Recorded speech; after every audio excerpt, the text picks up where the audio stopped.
Kasih karunia dan damai sejahtera dari Allah Bapa kita dan dari anaknya Tuhan Yesus Kristus menyertai kamu sekalian. Amin. Shalom saudara-saudari, sahabatku yang dikasihi Tuhan Allah. Firman Tuhan yang menyapa kita hari ini, hari Rabu tanggal 28 Januari 2026, tertulis dalam kitab 2 Raja-Raja pasal 2 ayat 9. Mari sahabatku, kita simak dan renungkan firman Tuhan yang menjadi kekuatan dan inspirasi untuk menjalani hari ini. Demikian. Dan sesudah mereka sampai di seberang, berkatalah Elia kepada Elisa, "Mintalah apa yang hendak kulakukan kepadamu sebelum aku terangkat daripadamu."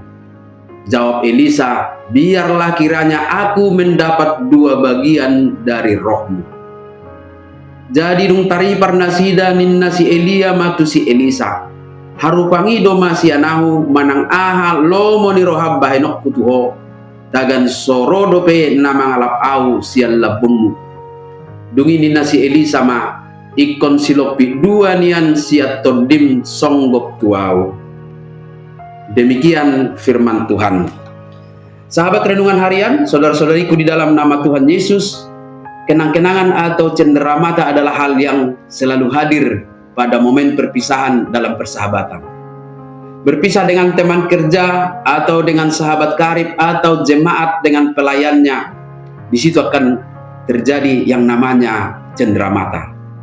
Di sana pun seringkali muncul pertanyaan, apa yang akan kuberikan atau apa yang akan kamu berikan kepadaku? Momen seperti itulah yang terjadi dalam nas kita hari ini, di mana Elia dan Elisa akan berpisah. Elia berkata kepada Elisa, "Mintalah apa yang hendak kulakukan kepadamu." Tetapi Elisa tidak minta kenang-kenangan.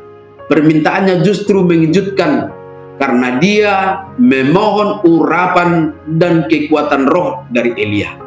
Sahabatku, Elisa tahu bahwa ia akan menggantikan Elia sebagai nabi. Menjadi nabi adalah posisi yang berat dan berbahaya. Ia sadar bahwa yang prioritas itu yang ia butuhkan bukan fasilitas fisik. Ia butuh kapasitas rohani. Dan inilah pesan firman Tuhan yang sangat perlu kita refleksikan dalam hidup kita hari ini. Dalam pekerjaan atau dalam pelayanan, baiklah kita fokus bukan mengejar hal-hal finansial atau fasilitas-fasilitas fisik, tetapi hikmat dan karakter atau urapan roh yang diperlukan untuk memikul tanggung jawab kita dalam pekerjaan dan dalam pelayanan. Dalam hal ini kita dimotivasi memiliki keberanian untuk meminta hal yang besar, karena kita memiliki Tuhan Allah yang berkuasa memberikannya. Seperti Elisa, kita membutuhkan hikmat dan urapan Roh Kudus dalam menjalani hidup dan melaksanakan tugas-tugas dan pelayanan kita. Kita butuh hikmat untuk mengayomi keluarga dan kerabat kita.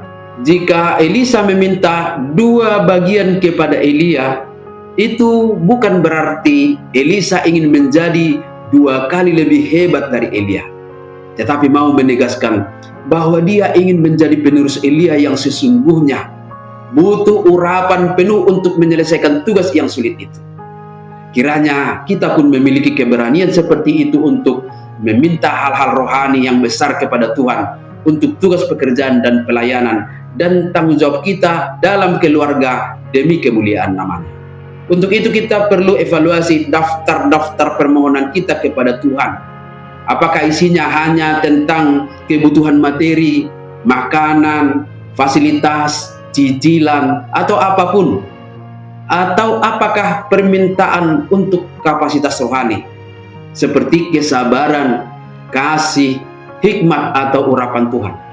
Supaya ketika Tuhan memberikan tanggung jawab baru dan lebih besar kepada kita, baik sebagai orang tua, sebagai pekerja, pemimpin, atau pelayan gereja, jangan hanya mengandalkan kemampuan diri. Berdoalah, "Tuhan, beri aku urapan-Mu untuk melakukan tugas ini." Amin. Selamat beraktivitas, Tuhan memberkati.